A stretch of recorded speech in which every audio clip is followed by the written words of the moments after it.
Hey everybody, and welcome to the Dante Bazzea show. Today I have a very special guest. He is a professional filmmaker and skateboarder. Though he doesn't really qualify himself as a professional skateboarder, I do, because he gets paid to do it, and the definition of being a professional is to get paid to do it, which he does.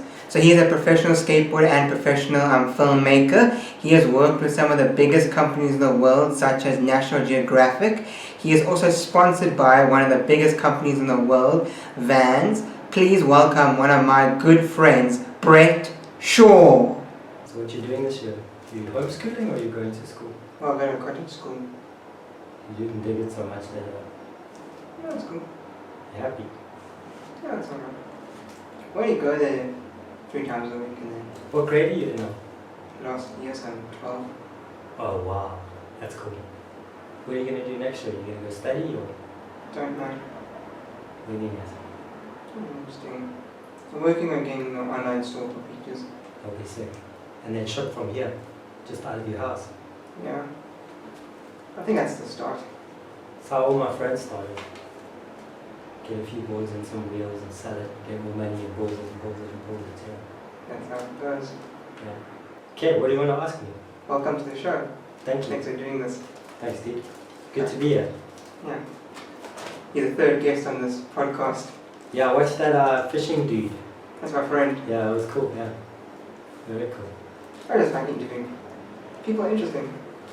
Yeah. Isn't that what you do? You travel and film different people. Yeah, last year I interviewed 115 people in 9 different countries. Jesus. Yeah, so that's basically, that's what I do for a living, is interview people, yeah. Tell people's stories.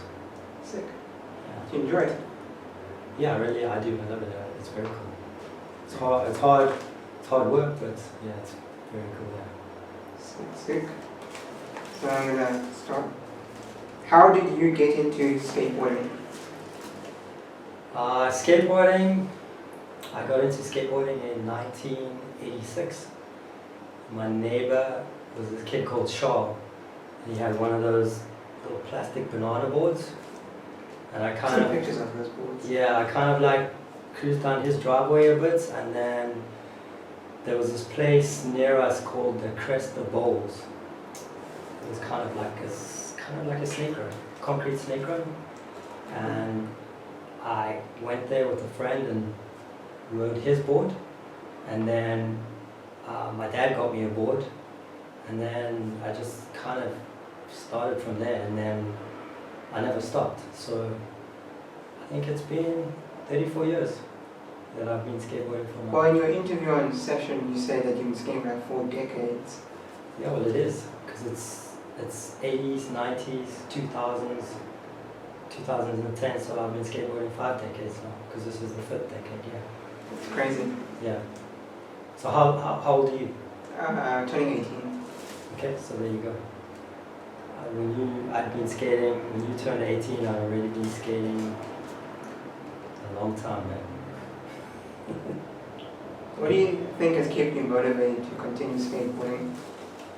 I think skateboarding, it's bigger than skateboarding.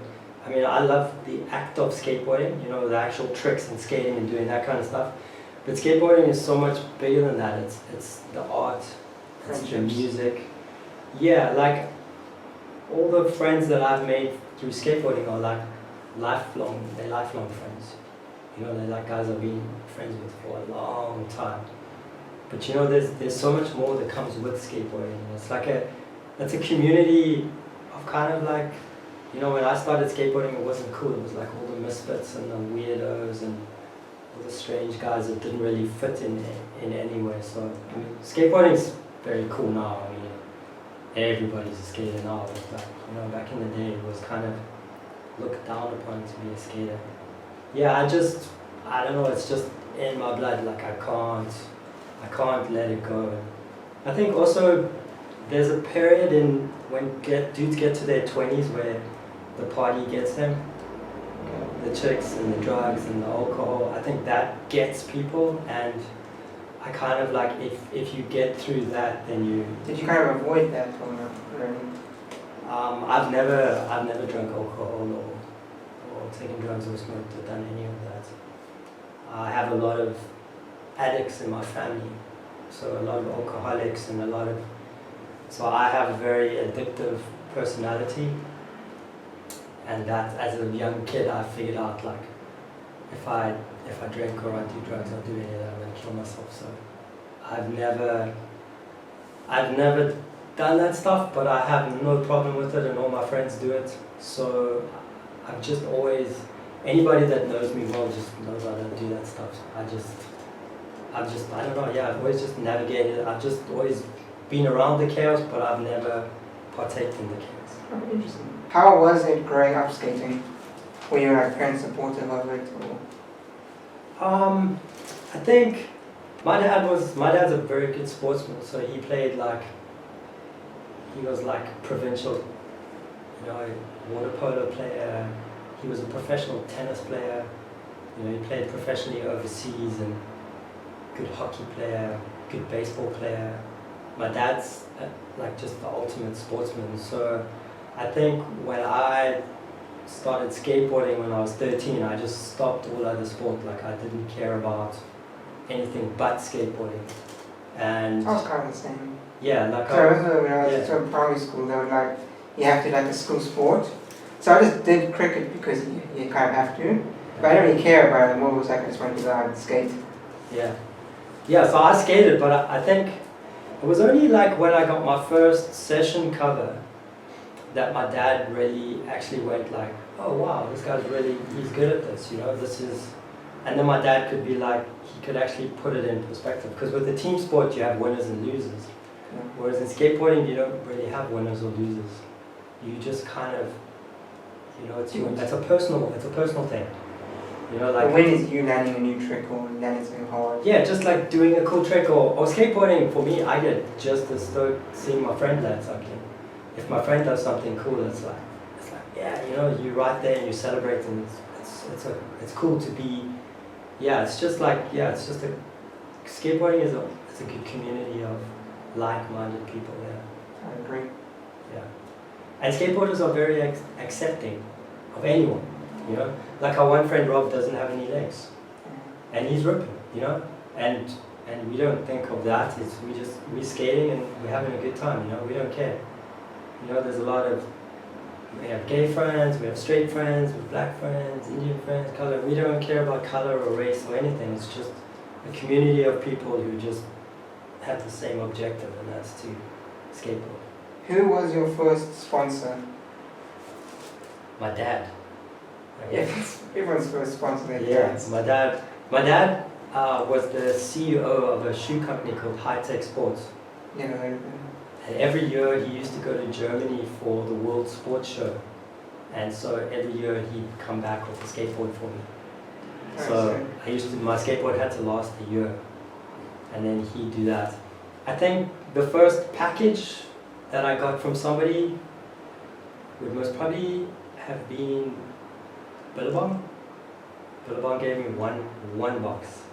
I was skating and I got the cover of the Sunday newspaper in Durban. Like I was on the cover doing a trick, and I had a Billabong t-shirt, and they were like, hey, here's a box. So you basically just got a box just for representing them. Yeah, and everything was... It's kind of like how people are on social media nowadays. Yes, but everything was white. The t-shirts, the pants, the shorts, the hoodie. Was like, everything was white. Like there wasn't one thing I could wear. I like got this box and I was like, yeah! And I was like, I couldn't wear anything. I remember I put all my stuff on and Tracy was like, hey, you look like the white knight. So, yeah, so that was like, and I suppose that was my first taste of like, being sponsored is cool, but it can also be not cool. What do you think are the cool parts and the not so cool parts of being sponsored? Well, I think for me, one of the most important things with skateboarding is to travel. So having the backing of someone so that you can travel is just mind-blowing. Like with Vans. We've been to every town in this country. We've been to Ethiopia. You know, we That was just a sick documentary, the Ethiopia one. yeah, thanks. It's just like for me, like travel is like a huge part of what I do, and skateboarding is traveling. So when you're a kid, you go skate at the mall. Then when you get a car, you go skate in the city, or you go skate in Durban, or you go skate in Johannesburg. And then when you get a job, then you buy an air ticket and you go to America, or you go to Europe, or you go to Cuba, or wherever you go. So depending on where you are and how much money you have, that's the progression of your traveling, you know. Yeah. And I mean, I've skated everywhere, like all over the world, and wherever you go in the world, it's just like it's the same dudes doing the same thing, and everybody's just like, "Oh, Rad, you come here, come stay with me, come, yeah, let's go do this." That's what I have noticed, because when I was in Brazil visiting my family, it was 2 years ago. Yeah. My aunt randomly just found this guy's house who had a ball in his back garden, and he doesn't care if people Yeah, are it's just skating. come skating. Like, yeah. there's a bunch of dudes just skating, and you just see him in his house just like chilling. Yeah. He doesn't really care that people are skating in his. Where did you go in Brazil? Well, my uncle lives just outside São Paulo, where we went to this area by the beach, I forgot what it was called, and that's where the ball was. Sao Paulo is a big city, man. Yeah. It's a big city, yeah. Yeah. Cool place. I dig Brazil. Yeah, Brazil's, I've been there, I've only been there once, but it's a very cool place. I like Brazil. Yeah. How did you get sponsored by Vans? Vans, I rode for Quicksilver for a very long time.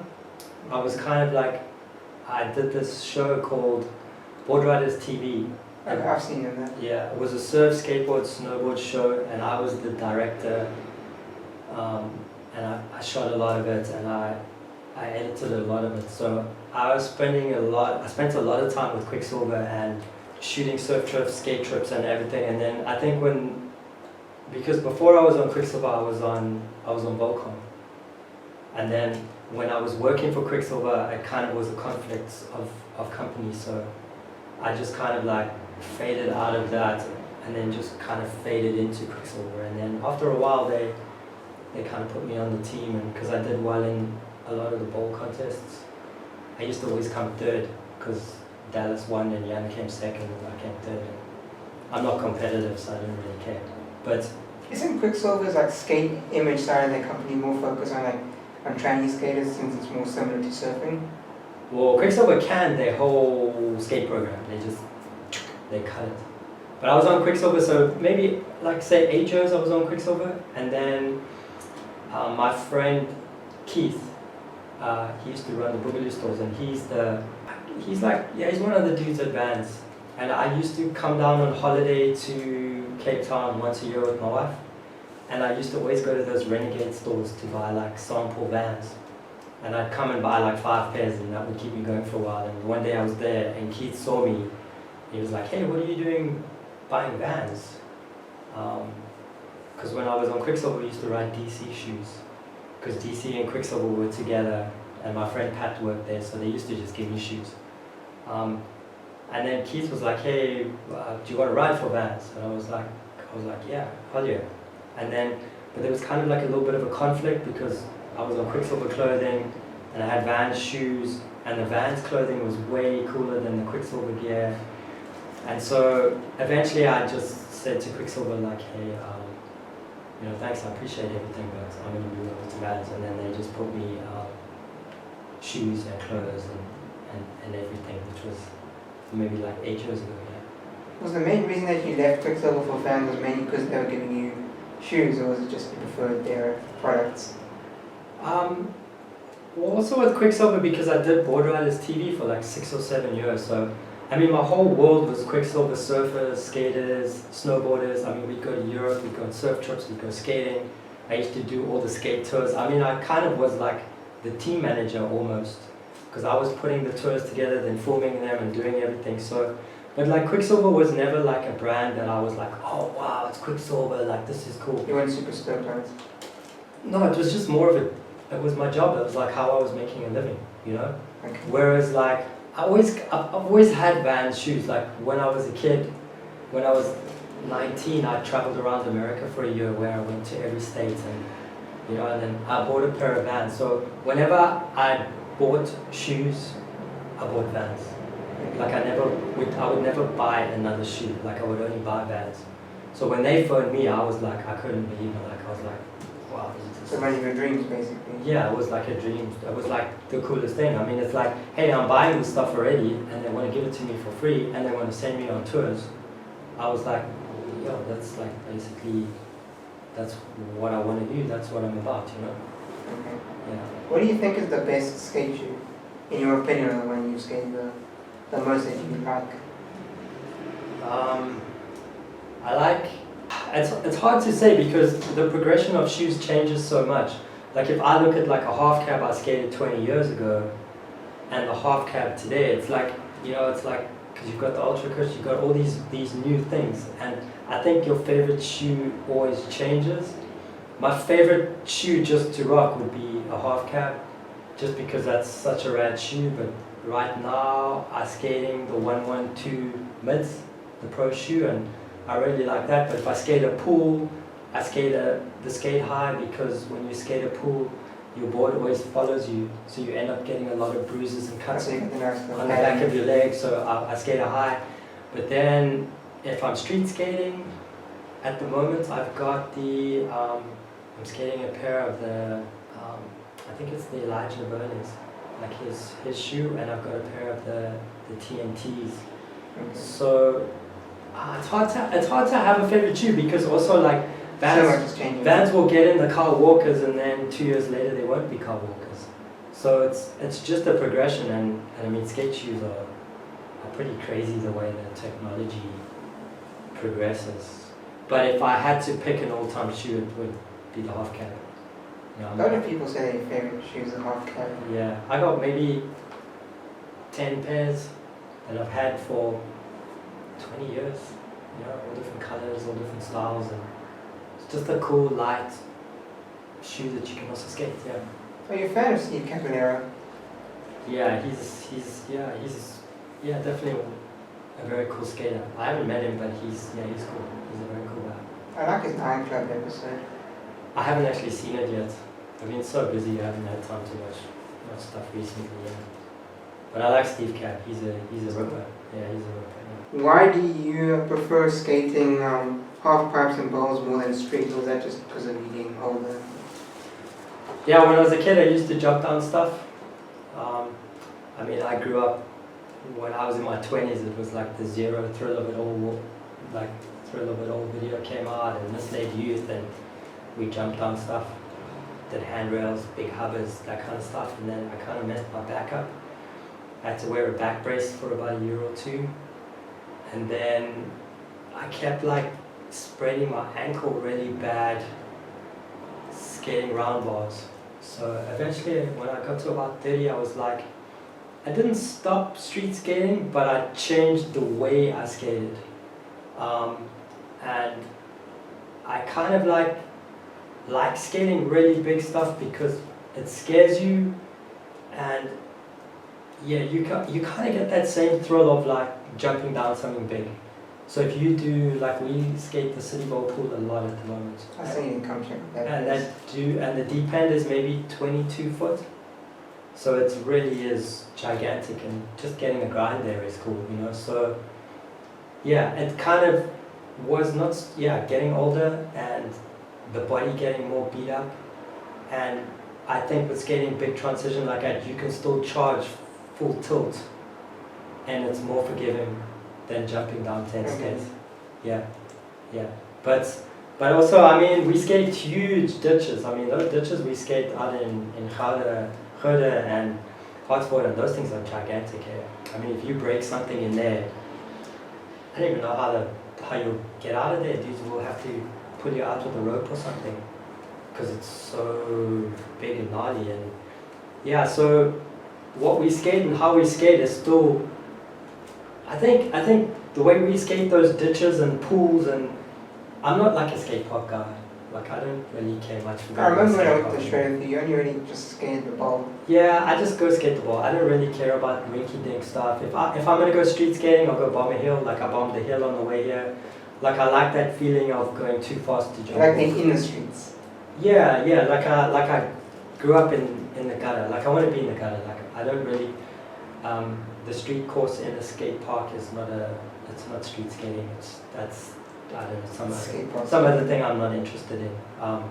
But I skate transition, but I don't skate the mini ramp at the skate park. I skate natural transition, like water ditches and backyard pools that we've emptied with generators, and city bowl we're building our own transition, and so it's like, it is transition, but it's impossible transition. And no normal people won't even be able to turn on it. What are your thoughts on the Olympics with skateboarding? Like skateboarding in the Olympics?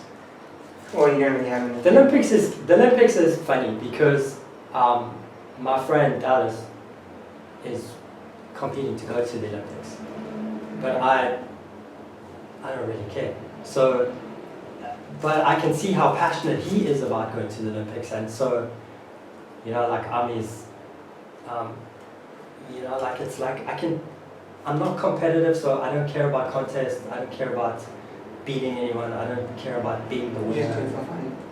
I'm just having fun, and I am competitive with myself, and I do want to achieve certain things. But I think the Olympics is good because it will expose a lot of people to skateboarding, and maybe the government will put more money in to make more parks. And I think it's good for skateboarding. But me personally, I don't really care. I'm kind of in the same vein. I don't also really care. If I don't have DSTV, so I won't even watch it. Neither do I. Maybe I'll watch like a clip online, or like if Dallas gets into the bowl thing, I'll watch it because my friend's there. So if my friends are there and they're competing, then that's cool. But otherwise, I don't really. I'm kind of the same vein as you. Yeah. The only thing I'm kind of worried about in the Olympics is you're going to get people that just starting skateboarding just to be in the Olympics, not ready to, because they want to skate. Yeah, but I think you're gonna. I feel like you're gonna have that with every sport. You're gonna have to be pretty good to get in the Olympics. So. Yeah, but I mean, skateboarding is different now. Hey, like my school of skating is like, it's like the Nala, Lifer dudes. Like, we all covered in tattoos and we don't really care much. And now you have like the sports skateboarders that, are like go to the skate park and they do a trick 40 times and they train and that for me is pretty foreign. It's a weird thing, but those are the people that will go to the Olympics, and and people like me will skate backyard pools, and I don't know what they're doing, they don't know what I'm doing. Doing it on your mission. It's just a different thing. Yeah, it's just everybody finds their corner that they like, and there's no right and wrong. It's just what you're into. Who do you think from South Africa should compete in the Olympics? Like any skaters you think deserve it? Yeah, well, who should and who cares? I don't know. Like, I think for bowl skating, it would have to be like Jan or Dallas. Because when it gets to those big 10, 12 footer bowls, I think those are the only two dudes that will really do us proud. And when it comes to street skating, there's a few kids that are motivated and like really want to do it, like Jean-Marc, he's out, bro. He wants, and he travels to he's doing it, like he wants to do it, and he's gonna do it, and because he's so driven and he's so focused.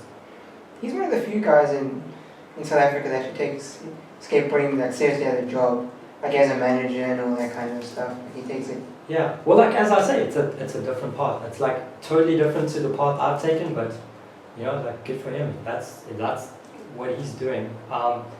But who I would like to see there, I think it'd be awesome to see Moses at the Olympics. Whether he'll get there or not, I don't know. It's really big. But I'd love to see Moses at the Olympics, getting a medal. That would be awesome. And I think he has the skills to do it. I just don't know if he cares. If he has the drive or the opportunity to actually go overseas and compete and build up his points and stuff like that. Yeah. Well, nowadays I've seen from him from Instagram and just seeing him around. He doesn't really seem like he cares that much about contests as much as he used to. Yeah, I've kind of known Moses since he was about 12, and he's just always been exceptionally good, but just really quiet and keeps to himself and just a silent shredder. He doesn't make a lot of noise, and he's just silently loves skating and kills everything, you know. It'd be cool if somebody went to him and said, hey Mosey, okay, this is what we're going to do, this is how we're going to do it, let's go to the Olympics. Or, I think he should get a manager. I don't know. I'm not Managers can mess with the person probably. Yeah, it depends what you do. Like, I don't know. I was never a professional skateboarder, so I would never really know what. I would never like. I've always like just chatted to my sponsors myself and figured out where I want to be and what I want to do. You know. Yeah. I feel like if you're close to the sponsors, like you just chat to them, and probably more personal, and you can, easier to get things and easier to do what you want to do with them. Yeah, I suppose it's like if you're trying to pay rent out of skateboarding, I think it's a lot more stressful. Then you've got to go get sponsored by Epol dog food and Dove soap and, John Walker's managed to get sponsored outside of skateboarding, like Vita Cafe. Well, that's what he's done, so he can pay rent and stuff, Whereas I figured out when I was a kid, I went to America for a year and I kind of figured out like, hey, you know what? I'm never going to make a living out of skateboarding. I need to come up with a backup plan. And that's why I went to film school. So, I've always been sponsored and skateboarded, but I've been paid to skateboard, but I've never been a professional skateboarder, because the only way you truly are a professional skateboarder is if you get your name on the board. A company has to put your name on the board and turn you pro. Okay. So unless you've got your name on the board, you were never pro. So I qualify being pro as getting paid. Well, there's lots of different ways of thinking about it. Like I qualify you as a pro because you got to get paid and do most of the things normal pros do. But from where I grew up in my generation of skateboarding, you have to have your name on a board. And I just was never a part of a board company, But you never had a board sponsor. Well, yeah, I never had my name on a board. So yeah, you get paid and you get flown around the world and you do all these things, but are you truly a pro skater? It's like, it's a matter of opinion. Because you could put your name on a Peaches board and say, I'm pro. Yeah. So it's like, being a pro skater is like, it's never been important to me. As long as I'm traveling and I'm with a good crew of friends and we just hitting some rad spots, like that for me is what's important. I feel like nowadays with the whole having a name on a board thing, it's kind of like they put people's names on the board just because they know that kind of person's name would sell boards and that kind of thing. Not really because they wanted to make that guy a professional. Yeah, I suppose like in America, when they turn guys pro, it's a big deal there. I'm not saying it isn't a big deal. Like also when you turn pro, if somebody puts your name on the board and you turn pro, you want it to be legitimate. You want to back it up with the parts. You want the whole world to be ready for you. Like with Jamie Foy and Bazzea, when they turned pro, it was like everybody's waiting. Like, hey, when are they going to turn pro? These dudes was killing it. Like, when's it going to happen? So that was like, when those cats went pro, it was like a big deal. It was like, whoa, they're pro. This is deserved. There's a lot of I know when we were making Talent's documentary, we interviewed Lance Mountain. Lance Mountain was saying like in America there's 5,000 pro skaters with the name on your board, but only 40 of them are paying rent. So you can have your name on a board, but you can't be making enough money to pay rent, so you're working at the Pizza Hut. Yeah. So it's kind of the same with the article I read about a YouTuber who's so big on YouTube that can't have a real job because people will come up to her when she's working at like Starbucks and she can't really work there because everyone's like coming up to her and asking her to get a picture and ask her questions. Yeah. But she's not making enough money with her YouTube channel to just do that full time. Yeah. So what is a professional? Is a professional somebody that makes enough money to pay rent? Or is a professional somebody who gets paid some money? It's like it's like an undefined thing, especially with like content producers. Yeah. You know what I'm saying? So do I care about being a professional? No, I don't. You just do it for fun. I do it for fun, but it's just a part of me. I'll skateboard forever. I'll never stop. Last year I skateboarded in India, skateboarded in Hong Kong, skateboarded in Bali, Taiwan, Vietnam. So wherever I go, I take my board with me and I meet up with the locals and get some. Yeah. What's your favorite place you've ever traveled for skateboarding? To skateboard? Yeah, to skateboard. It was probably the Basque country in Spain. There's these dudes called Zut skateboards, and they have a deal with the lottery and the government, and there's basically a huge concrete park in every town. So there's you can hit like in 7 days you can hit like 15 huge concrete parks, and I've done that twice with my friends. Skateboarding wise in Barcelona. So Everyone says Barcelona is one of the best places for skating. yeah, because if you go there and you skateboard, then you know why. It's mind blowing. It's like a skate park. Yeah, it's just mind blowing. So I would say like favorite place I've ever skateboarded in would definitely be Spain, or maybe like even California is amazing. Like up the west coast, some of the bowls in Portland, and yeah, like there's good skate parks in all over America is good. Yeah, the weirdest place I've been skateboarding was probably Ethiopia. That's pretty cool. Yeah, documentary it seemed like all the locals didn't know what you guys were doing.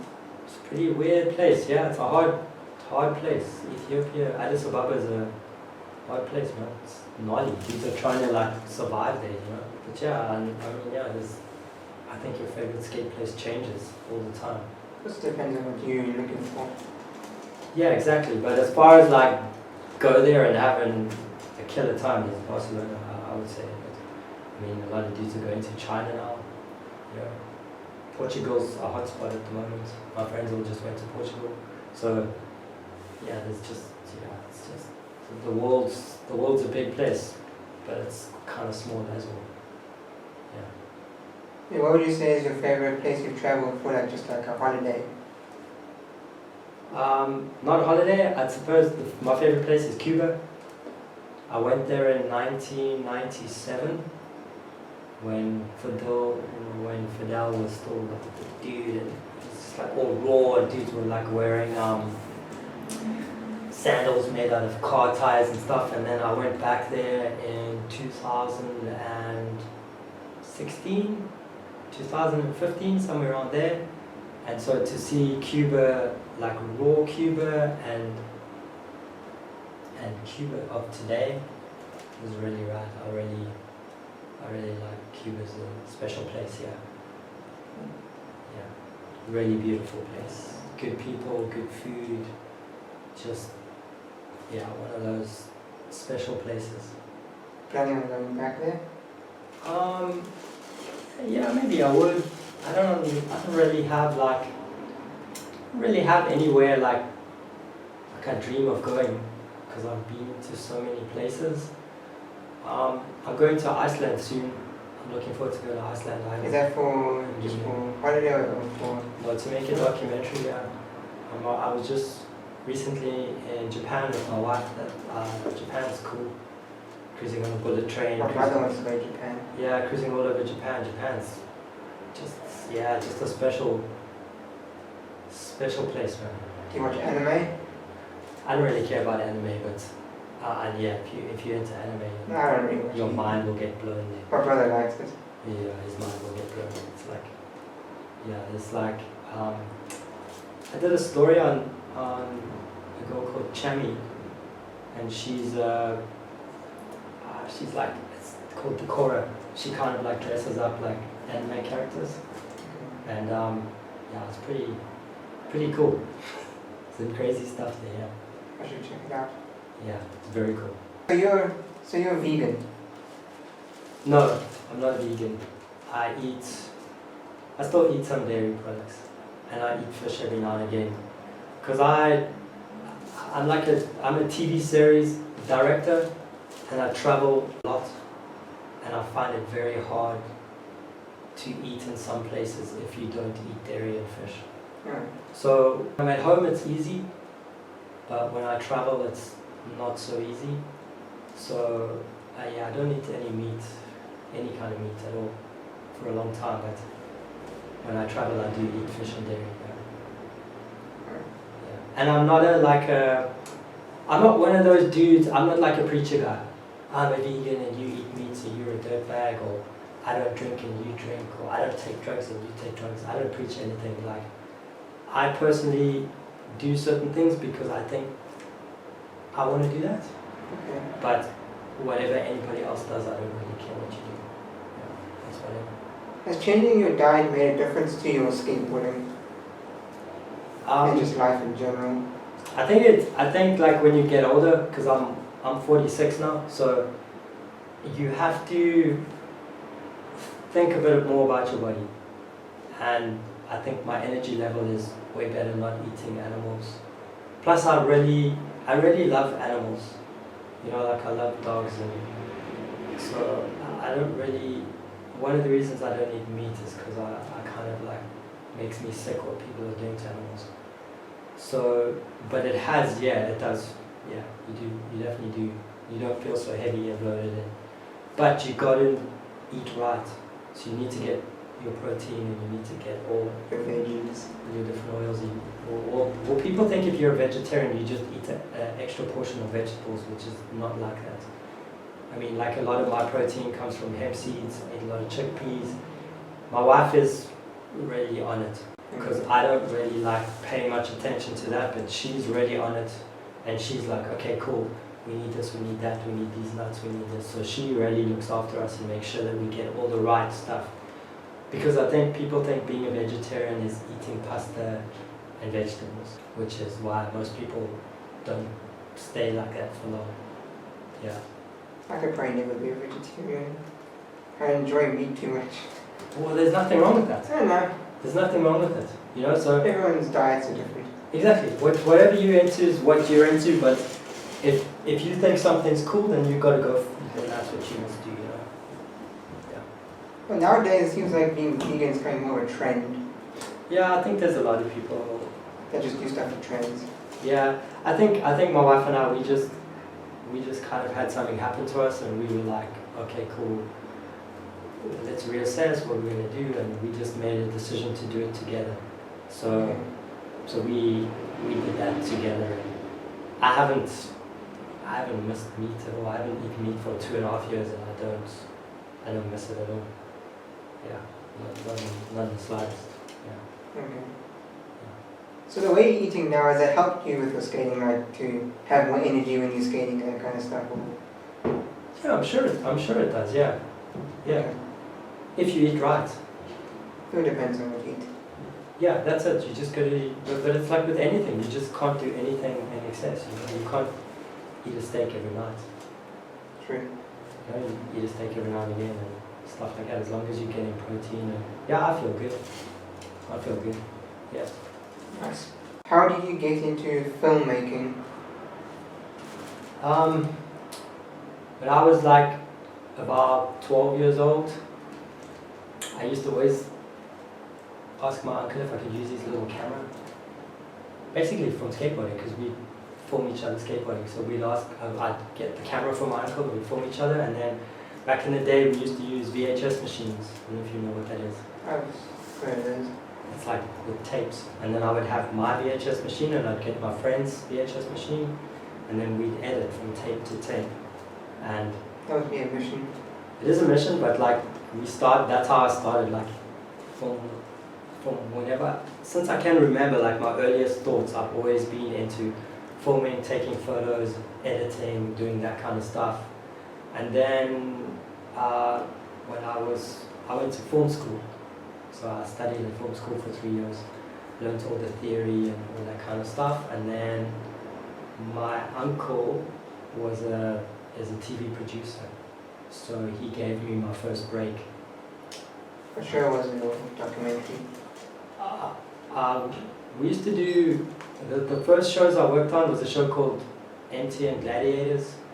It was these gladiator dudes. Like a reality show. It was on SABC Gladiators, and then I used to do a thing called Beckett's Trek. It was this dude, kind of like a carte blanche kind of thing, where the guy did like news stories.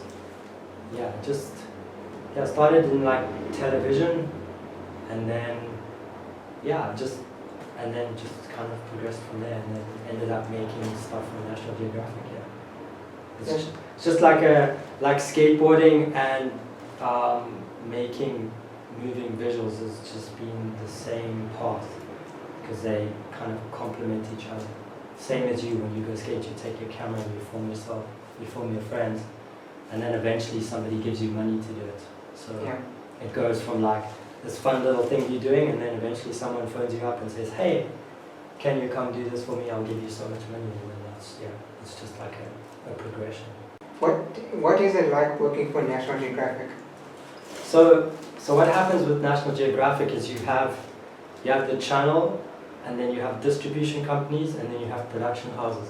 So what happens with me is a production house hires me to make a series for them, and then they get the funding, I make the series, and then the distributor sells it to everyone.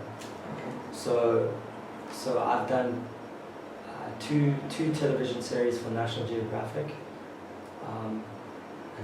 but those series go all over. So they go like to Discovery, they'll go to all the different broadcasters all over the world. At the moment, I'm doing a project with a TV channel in America called Ovation TV or Journey Now, and that's all streaming, and then once it streams there, then it goes on to National Geographic. But you're not involved in that process? No, so I make the shows, and then once the shows are gone, then they get moved all around. I don't like actually go into the National Geographic office and have a little desk there with a name tag. Like I make stuff, but it goes on National Geographic and Discovery and stuff. That would be the best way to describe it. Does it mess with your work that National Geographic distribution has moved from Fox to Disney, or that doesn't really affect you? Well, when Disney bought National Geographic, it was kind of like a bit of a turmoil, because this series we just did was meant to go there, but then all the people changed when they got bought out. So I think it starts airing on National Geographic in the next 2 or 3 weeks. But it's taken, it's kind of like, but with that TV thing, it's always changing. The people are always changing. You're making a series for one person, and then they go and this, So that was kind of a bit of a spaz year or two when all that stuff happened. But it seems to be kind of a bit more mellow now. Okay. Is that show Chasing the Sun a National Geographic show? Yes, it does. Yeah. So series one, that's where it was made with him. We made it with him, and then series 2 we made for an American broadcaster, Ovation and Journey. And now that it's finished airing, then it goes on to National Geographic. So when you make a series, the pilots will be on a certain channel, National Geographic, Nat Geo People, whatever. And then once it's aired there, the distributor sells it. So it's almost like a car. So it's like a car, and you keep selling it. It changes. It keeps changing, and it goes all over. Yeah. So series one of Chasing the Sun was. It aired on. It was Nat Geo People channel, and then series 2 was in America first, but now it goes on to National Geographic. But I've worked. There's a place in Durban called Earth Touch that cuts, where they edit all the National Geographic, Smithsonian, Discovery stuff. Okay. And I've worked on a few projects with them, cutting stuff for Smithsonian, which is another channel. And my aim in life is to never work for anyone, to never have a boss. So you're a freelance filmer? Yeah, to never have a boss, to never have a 9-to-5 job, to never have an office, to be in control of my own time. I don't have to ask anyone if I want to go on holiday. I don't work Monday to Friday. I work Thursday to Sunday, Monday. I don't have anything, and I work for lots of different people on lots of different Have you had a projects. proper 9-to-5 job? No. What was your first ever job? It was probably working for my dad in his warehouse, because he worked at a shoe company, so putting orders. Okay. Where you get like a list, like I get 10 pairs of size 9s and 5 pairs of size 5s, and that kind of. I've never had like a, here you got to be a come at 8 and you can leave at 5. I will do that for maybe 3 months, maybe somewhere, and then change and then do that. But yeah, I've never I can't. I'm not a confined kind of a person. I don't do that. I won't do that. Yeah. Okay. Yeah, and I've been doing it for a very long time and haven't had to do it yet. Yeah. Have you ever done anything for Netflix? No, I haven't. Well, they don't do much of the documentary stuff. Yeah, Netflix. Has their own style. Netflix is a big, but you see the thing with Netflix is they want exclusivity.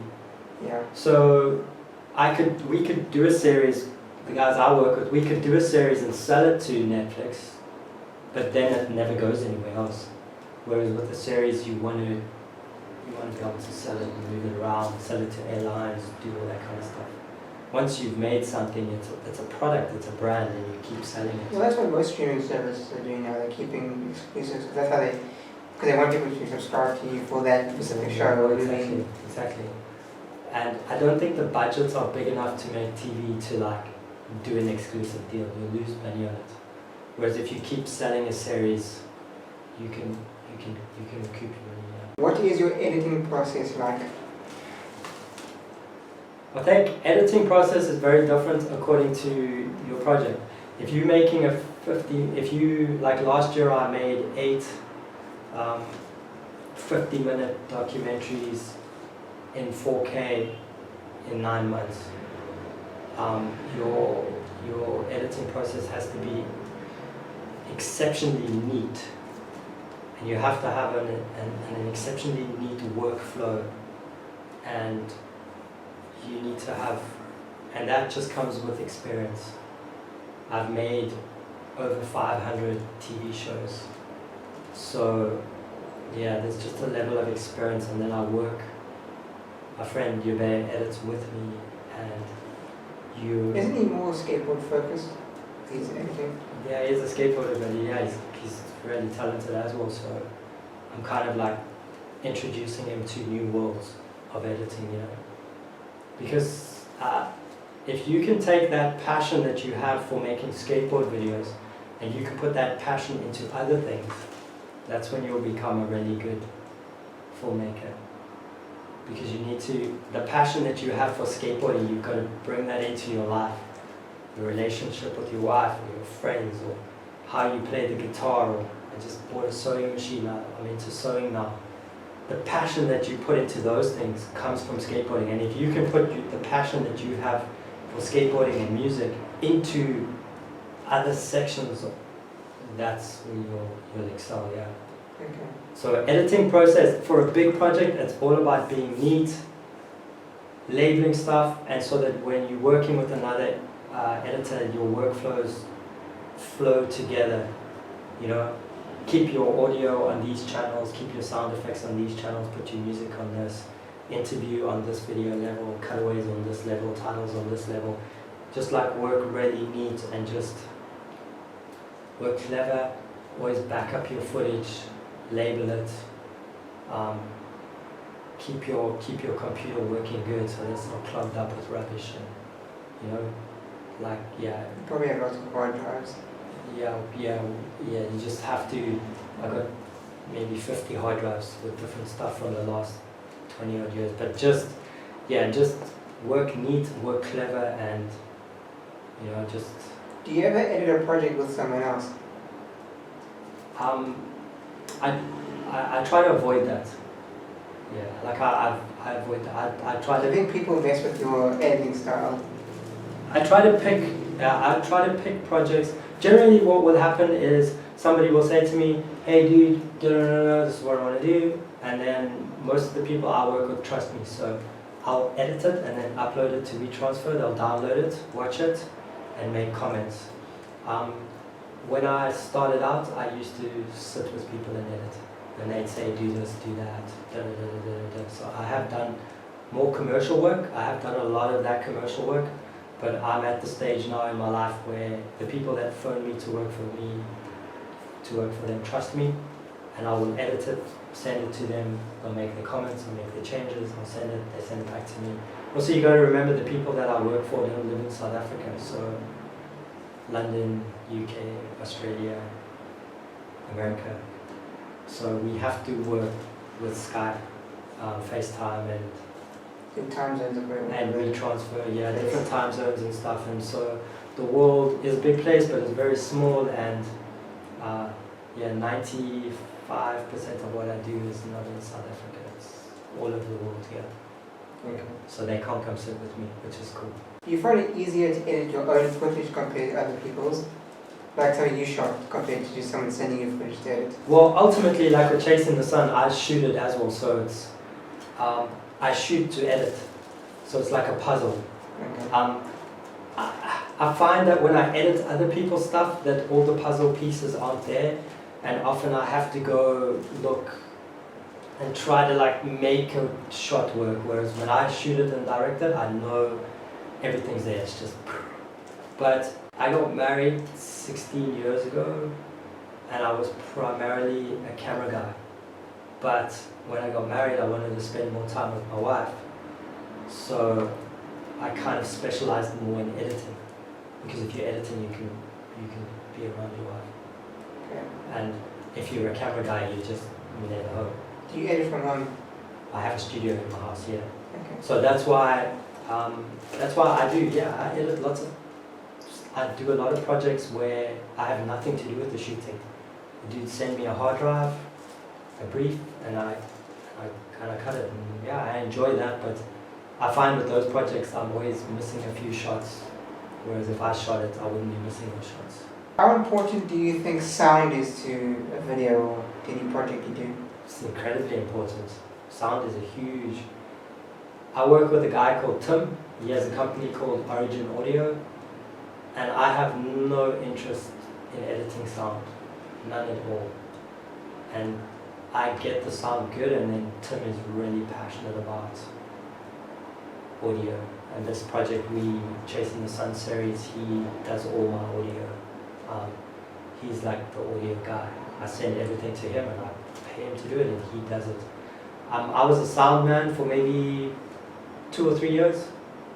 So I cruised all over with my boom mics, and so I have a very good understanding of sound. And when I shoot documentaries and I direct documentaries, like, sound is an incredibly important part of what I do. Buzz track, interviews, that kind of stuff. Like, sound is exceptionally, it's as important as your visual, your exposure, your focus, all that kind of stuff. Yeah, I've noticed that because with the whole copyright stuff on YouTube with music, that I've seen that even though the video is like shot very well and edited well, when some people have like a bad song or not that good of a song, it kind of puts you off not wanting to watch the video, kind of thing.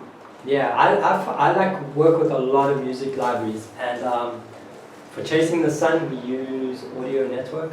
Okay. It's really good, but I think as a content producer, just like as a YouTube dude like you, I use a company called Artlist.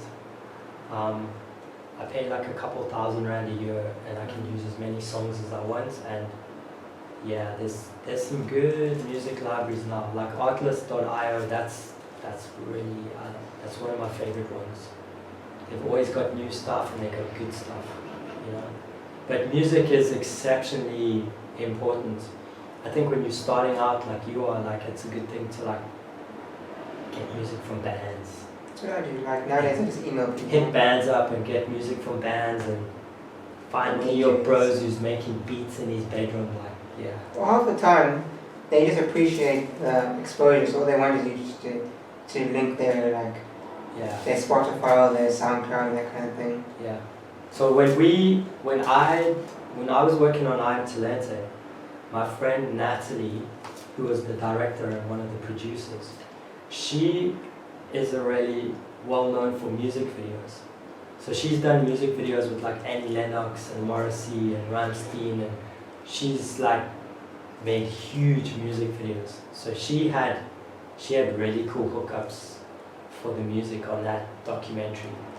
Like, we used some King Cruel, and we used some cool music on there. Her one friend is this like mad scientist dude, and he's got all these keyboards and just making crazy music. So Yeah, music is exceptionally important. Music and how you capture your sound is important. How did you get involved with the I Am Talent documentary? So I've known Talent since he was a kid. I mean, since he was a little baby, maybe 10 or 12. And then when I went to film school, Natalie and I went to film school together. And then I never saw Natalie for maybe 10 years. I never saw her. She was living in London and then she lived in California. And then when I was living in Durban, I just saw her at the beachfront one day and I was like, oh shit, how are you doing? You know, and she was like, hey, cool. And then she started telling me about this documentary she wanted to do because she was friends with Tammy, who's kind of like Thalente's guardian, his friend, he's almost like his mom. She like really like took him in and helped him when he was on the streets. And then they kind of spoke to Talent and then they spoke to Nat but I also had the skill to do it because cutting a movie is a hell of a thing. I mean, I had like 7 terabytes of footage shot over 15 years, like no real story direction, no real anything. Here's the drives, this is what we're thinking. You know, like if you cut a documentary, you break it up into different act 1, act 2, act 3, scene 1, scene 2, scene 3, you break it up. It's like, and you create like a sticker board and you talk. And then I used to be a partner in a big production house and I kind of got over managing people and so I left that. And then I just done a project called Speed Kills for Smithsonian. And I was kind of like just doing some carte blanche edits and stuff like that. And then I met Nat and I was like, you know what, like, I know there's not a lot of money and I'm gonna have to do other jobs to pay rent to do this, but you know, let's do it. Like I'm really anxious. So you would say that the talent documentary is a normal passion project? Oh, it was for all of us, yeah. Yeah, we all, yeah, it purely was a passion project. Nobody got rich out of that. Nobody got anything out of that. We got enough to maybe kind of cover rent and stuff, but yeah. So I spent 9 months editing it, kind of got it all together, and then once I had something solid, I flew over there to LA and we spent a month. I filmed some more skating with Talent. And then, yeah, Lawrence, he was filming with a dude called Lawrence. And then I hooked up with Lawrence and Talent and we shot some stuff. Did some more, came back, got it ready, and then went over again. And then we really like finished it up. Like we interviewed Tony Hawk, Lance Mountain, we did some stuff with Kenny Anderson, and we just finished the interviews, and then yeah, we did it and we put it out, and yeah, we won the Audience Choice Award at the LA Film Festival. That's sick. And then from doing that, that's how I got into doing these National Geographic stuff from here. And yeah, so just like a chance meeting with Nat, and she was awesome to work with. She's really like driven and she really knows what she wants. And I was stoked that I could help bring that to life, you know? Yeah. Yeah. Do you think you being a skateboarder helped filming documentary easier and knowing what like a skateboarder would want for a skateboarding project? Oh yeah, if I wasn't a skateboarder and I didn't know Talent, but I never had the experience I have, I would never have worked on the project. I wouldn't. Yeah, you had to be a skateboarder to understand what it is. Because in a movie like that, what makes it so important is the skateboarding needs to be legitimate. It needs to be legitimately shot. Like my favorite thing that I shot in that movie was when Talent was on the Tony Hawk's bird ramp. And Tony Hawk drops in and he does a few tricks. And then he hops onto the rollout deck and he says to Talent, and Talent says to him, wow, you're so good. And Tony says to Talent, like, no, you could. You know, that was like one of the coolest things I've ever shot. I was like, wow, it's like, yeah, this is cool. And I'd done a few things with Tony Hawk before. I went to the Cayman Islands with him. There's a skate park there called the Black Pearl Skate Park. I worked on that. And then when they opened Wave House, I made a little thing, a little documentary on him at Wave House. That's it. And then 20 knows Dallas. So when we went to interview him, like, you know, like we went to 900 Forms of Dirt, like we met him before. I met him before 2 or 3 times, so it was pretty meta, you know. And getting to like meet Lance Mountain and skate his pool was mind blowing, and getting to go to Las Vegas with Kenny Anderson and, you know, meet Sammy Backer and Rag Doll, and yeah, it was kind of. It's also pretty crazy how many legendary pros wanted to help with the documentary and be a part of it. Yeah, it is. It's a special story, man. Yeah. I really enjoyed the documentary. Yeah, hopefully talent rises above, you know. Yeah, it's like it's a cool story, you know.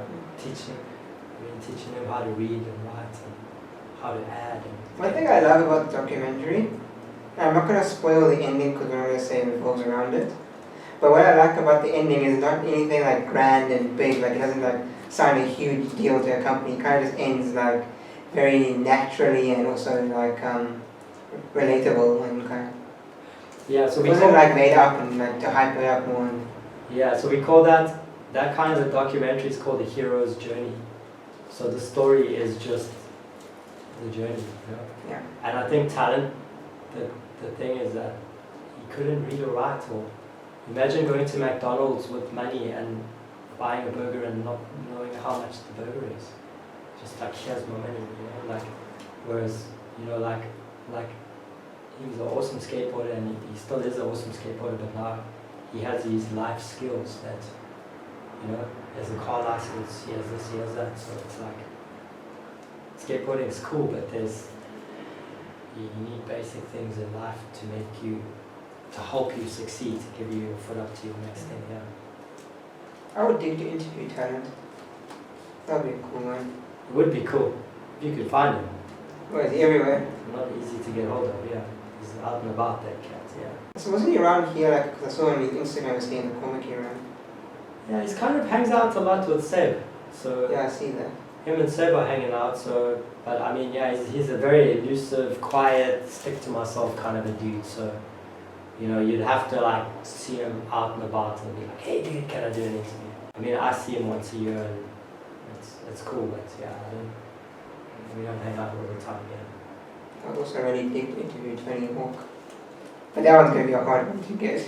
Yeah, you'd have to be, well, he's a busy dude. I mean, when we interviewed him for I Am Thalente, we got like 10 minutes, you know. He's just like, you got to be really good, you got to be really quick with your lights, you got to be quick because you use a radio mic, like you got to be really experienced, because it's just like, okay, cool, put the mic on, set the lights up, sit down, 10 minutes, boom, he's gone. When you start professionally interviewing people and that, you don't get long here. It's very quick. You got to be very prepared. You got to have all your questions ready. You got to know background stuff. Like knowing that Disney's bought National Geographic, you know, like that kind of stuff. Because it makes the person you're interviewing think like, oh, cool, you know something. Yeah, she took time. You took time to figure that out, and that's the skill you need to know, you know. Out of all the pros that you interviewed, did you do the interviews with the pros for the talent documentary? Yeah, Natalie and I did it together, yeah. Okay. Out of all the pros you got to interview, which one was your favorite, like the one that you were like shocked that you actually got to interview? I don't get starstruck. Like I don't really care. Like if I see someone famous, I don't really care.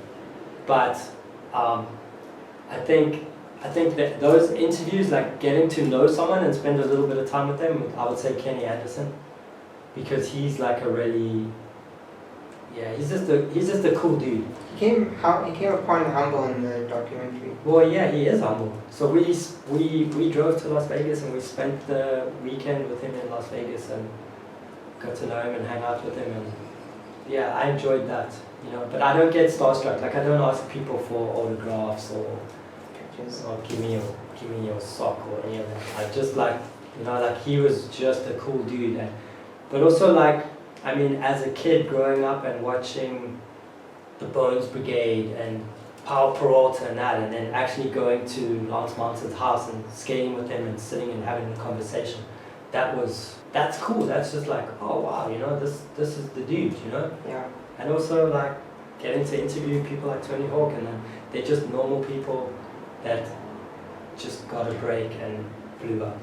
Yeah. That's all it is. That all those people are just exactly the same as you and me. They're just like exceptional at what they do. What was Tony Hawk's skate park like? It's just kind of like a little. Did you get a chance to skate with you as he was working?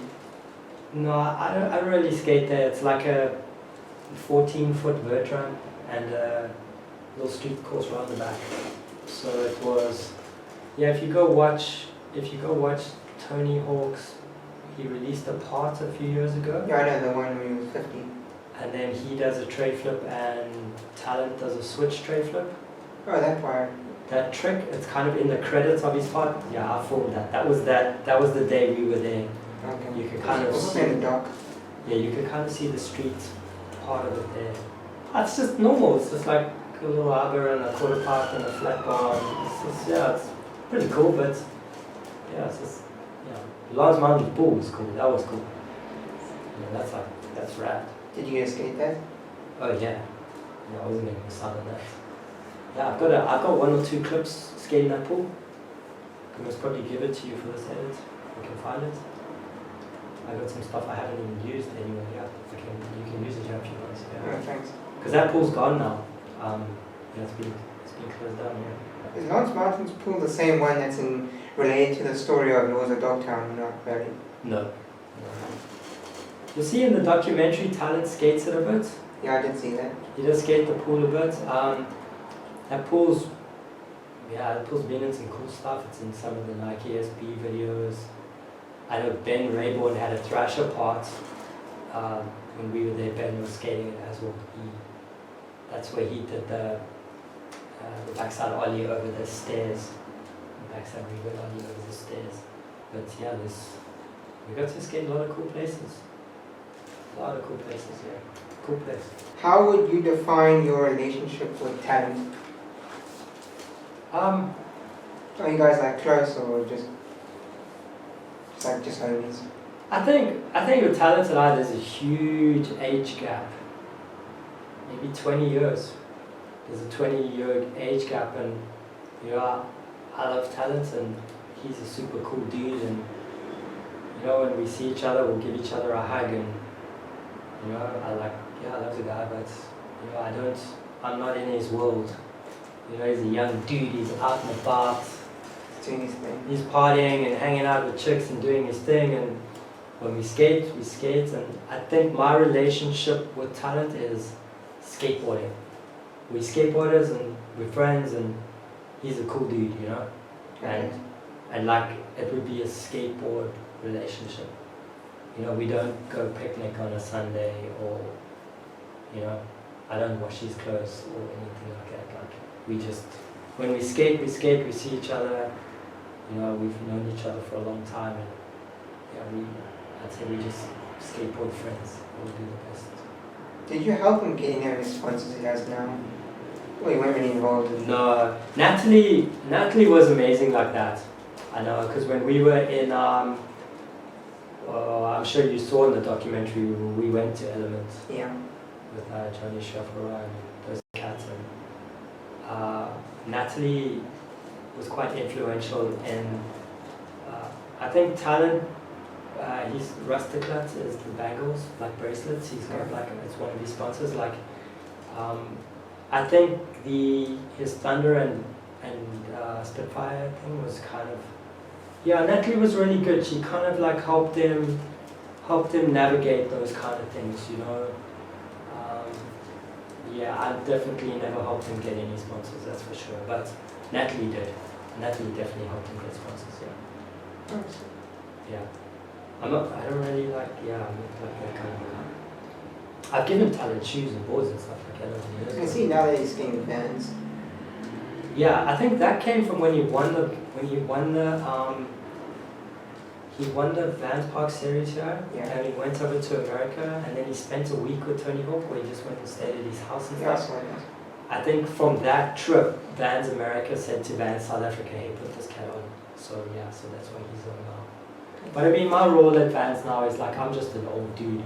I'm not like a team rider or a flow rider, or I'm just a part of the family, and I really need something, I just say, hey dudes, can I get a pair of shoes? And I'll give you a pair of shoes. But I'm definitely not out filming parts and getting photos and trying to be a hero now. I'm just skating for fun and doing my thing. Yeah. That's the best way of doing it. Yeah, it's kind of cool. Yeah, I really enjoy it. And still skating good and still in the mix, but not trying to be a hero. I liked seeing those that week when Talent was in America and him hanging with 21 was super sick. Yeah, it's cool. I like Talent's social media feed. I like seeing his stories. And he's good. He's got flavor. He's got character. He doesn't post much. Yeah, but when he does, I like it. He posted over when he was in America. Yeah, because he's good. Yeah, I think it's easier to get data in America than There's some more things I think. Yeah. You said this in your session interview. That's something about your wife, like it's like how it's very important that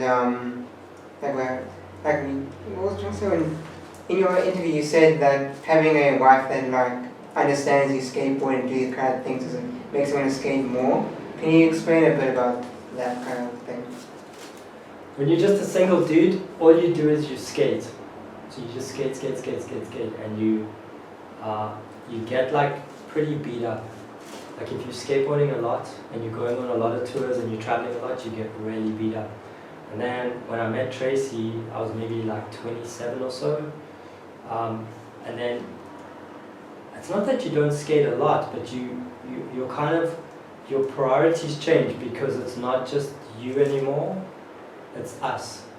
And you think about things differently because you're thinking about like, you know, our place, our dog, our world, this and that, and I think for me personally, by getting married and having a really cool chick, I kind of like skated better because I skated differently, and I wasn't as beat up as much, and because yeah, I think having a really cool chick is just like really good. Some of my friends have got absolute, just the most psycho, just ridiculous people that they with, and their lives are just messy.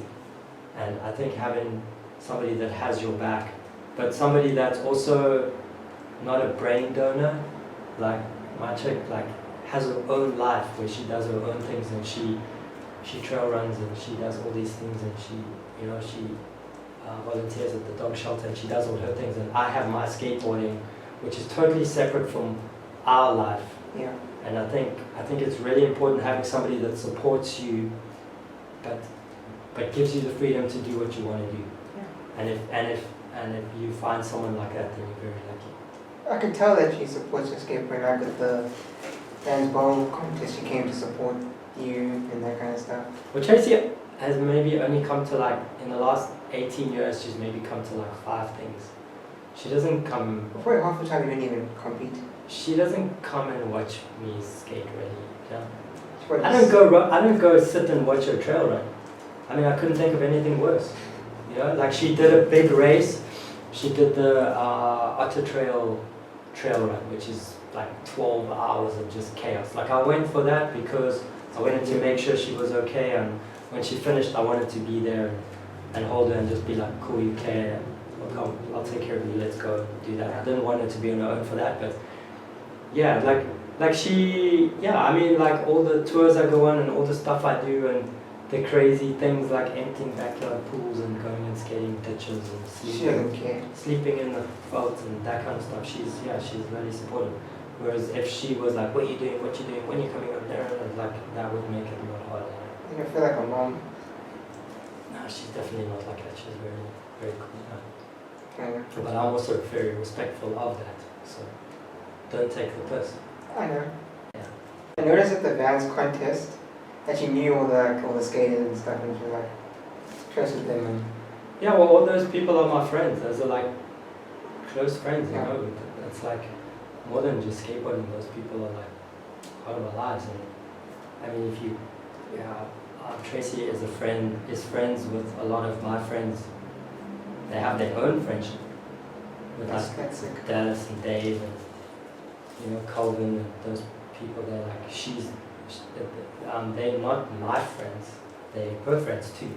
Yeah. Like today, she went hiking with my one friend because I was busy, and yeah, she has those are her friends. Like she knows all the skateboarders love it. You know, they know. Yeah. I know that South Africa is your home, but since you travel a lot for like skateboarding and your job, have you ever decided to go somewhere else besides here? I lived in New York for a while. And I stayed in Los Angeles for a while, and I kind of I really like Cape Town. I wouldn't live in Johannesburg or Durban again. I love Cape Town, and I love South Africa. I love the people, and I love the way that in South Africa you can make a plan, you can do stuff. And I should most probably live overseas. I think it would be maybe better for me work-wise, but I really love my dog at the moment, and she's 8 now, so hopefully she lives for another 40 years. But I think once she kind of moves on, we'll most probably go travel around, not immigrate, just go live in different places. I mean, I've been to maybe 40 countries, and I choose to live here. Yeah, I like living here. It's cool. Yeah. Why did you choose Fisher instead of like living in the city where probably more of your friends live in, more of the skate? Because my friends are all like they're in bands, or they're photographers, or they're doing art shows, or so in the city there's always like a band playing, or someone's DJing, or there's an art show, or there's a First Thursday, or there's a this, or there's a that, and I just don't want to be part of the chaos. So I purely live in Fishhook so that I'm too far away. So when people say, hey dude, can you come to this? I'm like, oh no, sorry, I'm too far away. And I like to be peaceful, because when I'm back home, I'm peaceful, and then I get on an airplane and I go to 18 countries in 4 months. So when I'm at home, I just enjoy your rest. I just want to play my guitar, I want to sew, I want to walk my dog in the mountains, and I want to read my book. That's like, I don't want to like go out every night and run around like a blue fly. Like I just want to be peaceful. I understand. Yeah. Also, one thing I've noticed by living in the valley is when you go to town, you can kind of like enjoy it more than if you live there, because you're kind of just going there for the day and like you enjoy and you go there for what you want. Fishhook, you can go down to the shops in your underpants and no one will even look at you. You know, I love Fishhook. It's just like, it's just chaos. It's not chaos, but it's just like people just don't care. You know? That is true. They don't care like what you look like, what you do. Like this place is just like be yourself. You know, you don't have to be like when you go into town, everyone's looking pretty smart and they've got their look and everybody's like focused, and whereas out here no one gives a stuff. It's just chill. Yeah, I like it. I've been living here for 5 years now. I like it here. I like the people here. I like this really. It's just nice. It's beautiful. I mean, it's like nature. It's a hidden secret. It's like it's like people think like, oh, you live in Fishhook. That's like the dirty South, and I just feel like, dude, this is where you need to be. Here. This is a cool place, cool part of the world. Yeah. You know, it's very cool. I enjoy it here. What are your thoughts on skateboarding YouTubers and just YouTubers in general? Coming from like a skateboarder and a filmmaker. I'm like a fan of skateboarding. I love skateboarding. So I love to skateboard. I love working on my skateboard, fixing it, doing it stuff, and I really enjoy like watching skateboarding. You know, and the cool thing about YouTube is that there's like so much is available, you know. True. Like I love like thrash, obviously. Like thrash is like just the main thing. But I dabble. I like go all around. Like I watch the Braille guys. Like I see Jaws was just on the Braille dudes, and you know, like Jenkin Bag. I love all that stuff, and you know, like Crail Tap. I follow Crail Tap, and I subscribe to all these things, and transport skateboarding, and you know, like I enjoy it, man. And I know there's like some dudes that are like famous YouTubers from skateboarding and YouTubing and stuff. I don't really care. But it's quite, I I find it fascinating. It's like you got to just be careful. You can spend hours like I do that too much. sucked into like all this stuff happening, but yeah, I enjoy. Yeah, it's cool. Like when I was a kid, like you had one VHS that you watched a million times, you know, and that was all there was. Now it's like it almost seems like there's something every day. It's just like, just wow, all the time, you know. Yeah. It's like there's just so much content. It's like I honestly watch more YouTube than I watch like Netflix. Because when I go on YouTube, I just watch like random stuff, but sometimes I won't even finish the video. You start something and you just go on and on. But with Netflix, when I go in there, you kind of have to like focus on you what just you're spend watching. hours. I know when I go on Netflix, I just spend like hours like looking at something. Yeah, not watching anything. Yeah, that's true. That's the same with me. Yeah. I always go on Netflix for the specific shows I care about, and that's about it. Well, YouTube, I think YouTube serves different functions. Like you want to go skate a skate video. Like I'm not a very good guitar player, but so like I'll like do like tablature, you know. And I love my favorite band Slayer, so like at the moment I'm learning Dead Skin Mask, and then I'll go and watch a tutorial on how to play it. Okay. And it's like wow, that's cool. And then you watch the dude and you can't even do what he's doing, but then you just work on it a bit, and then you know like it's cool for that. Or like I mean I bought an old house and renovated it, and I basically learned how to do everything on YouTube. Same. Like how to like tile a roof, how to put barbed wire, how to plaster a wall, how to throw a concrete slab. Like I basically fixed my house up from YouTube.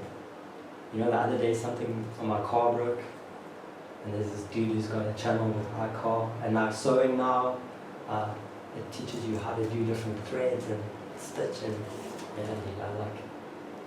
yeah, I'd say I watch YouTube the most. Highlights, a lot of cricket, watch cricket highlights and that kind of stuff. Yeah. Sick. That's basically all my questions.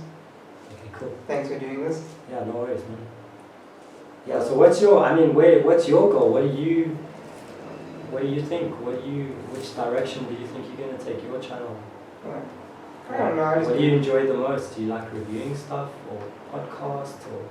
Well, lately I'm enjoying the podcast because it's different and also it's interactive. Yeah.